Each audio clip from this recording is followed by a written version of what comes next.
Good morning, Warriors 2.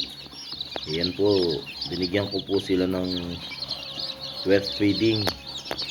Ayan, tapos binigyan ko sila ng Primoxil para sa backflushing kasi nakakatuka sila ng mga bacteria, bad bacteria. Kahapon po binigyan ko sila ng molasses. Ayan po, sa inumin. Kalulusog nila oh. Ayan po yung second batch ko. Ayan. Kagagwapo. Ayan. Ayan ang wet feeding nila. Practice ko po sila ngayon. Ano na po. 31 po ba ngayon? 31? Or April 1?